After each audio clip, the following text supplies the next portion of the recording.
Hello, my friends. Good morning. I'm just doing a little science experiment for you all, just in case this doesn't work in class. And the likelihood of it working in class never works.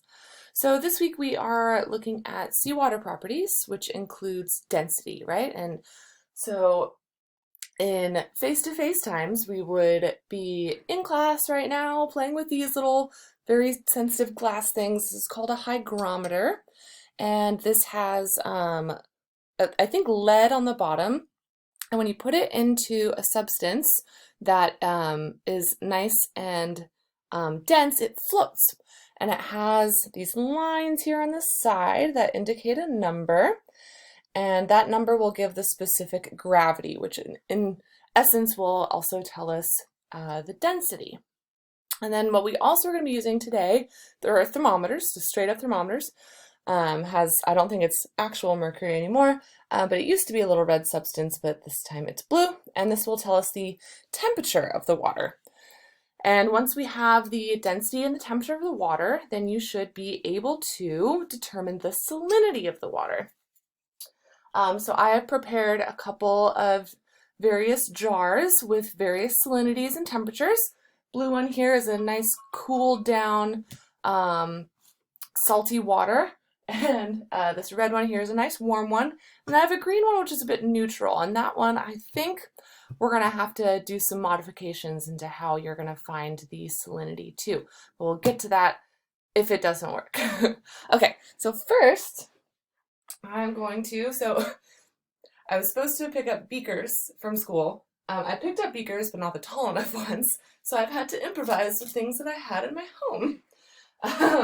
The jars weren't tall enough, and this is the tallest thing that I have that also holds all the liquid. So, thanks, beet juice holder. Appreciate you. Okay, so I'm going to pour my cold water into my container. So on your lab, you should have a table, and that table should have a space for temperature, a space for specific gravity, and then a space for salinity. So I'm going to go ahead and put my thermometer in here. I may want to try to make this ice melt just a little bit more so things don't get caught up in the action. Okay, so there's that. And then here is my hygrometer that I'm going to try and stick in without having any sort of extra noise. So see how it floats? It didn't even hit on the bottom. It might be a little bit hard to see with the light glare, but if I were to push it down, then it would hit the bottom, right? You heard that little, that? So my water is dense enough, the hygrometer can read it. Okay, so the density, or the specific gravity, excuse me, of the blue water is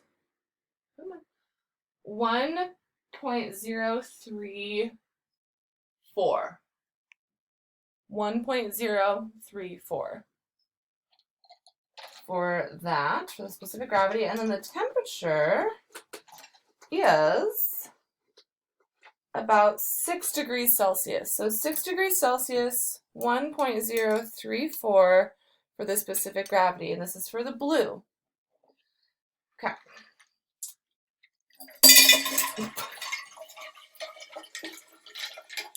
The sound of the ice scared the cats.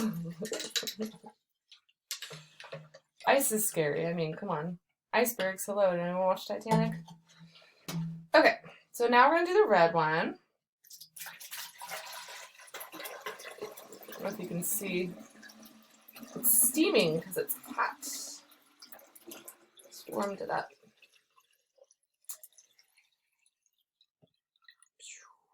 Okay. And thankfully I have multiple of these things because I don't know if this glass is tempered, so I don't want to shock the glass and make it break. So I'm going to put in my hygrometer. See, that one touched the bottom that time when I put it down, but it has bobbed back up. So that may tell me that this might be a little bit less dense perhaps, but we'll let the numbers tell us. not interference. Okay. So, come over here, little buddy. All right, so the specific gravity for the red water is, it will just like stay where I can read it without turning, that would be great. The specific gravity for the red water is 1.027. 1.027. 1.027. And then the temperature is about 49 degrees Celsius. 49 degrees Celsius and a density or specific gravity of 1.027. Okay, so there's that one. And now I have a green solution, right? It's my quote-unquote neutral solution. So let's see how that one goes. It's the only one I didn't have to mess with yesterday. That's because I tried to make it straight neutral.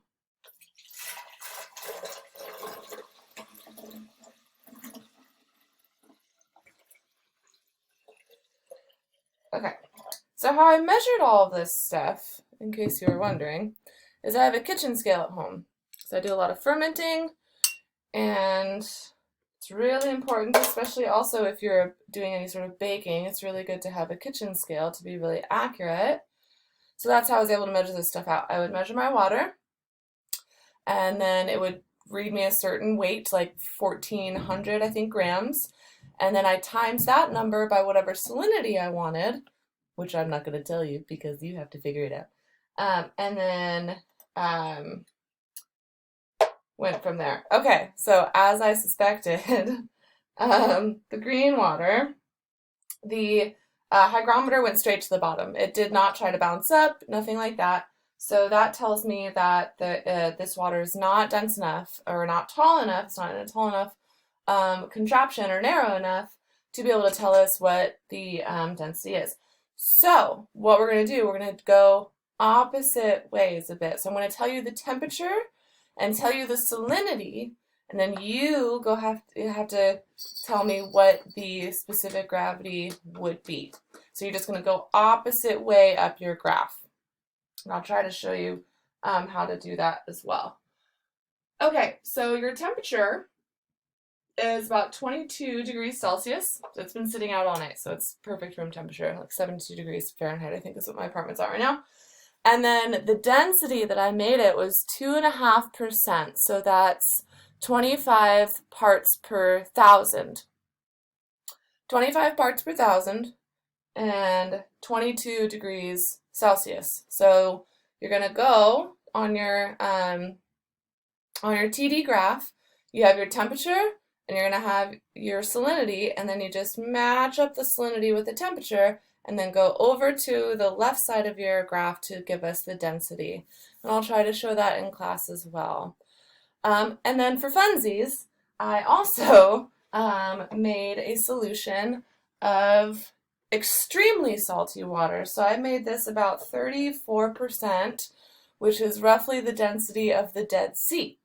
The Dead Sea is a very, very salty place, saltiest place on earth, I believe.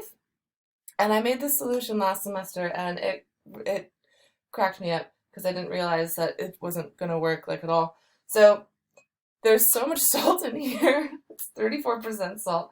And the hygrometer straight up just floats. Like it doesn't even give a reading. It's just so salty. The hygrometers don't even, they're like, nah, we over this. Thank you so much for watching, and if you have any questions, please reach out. Have a good day.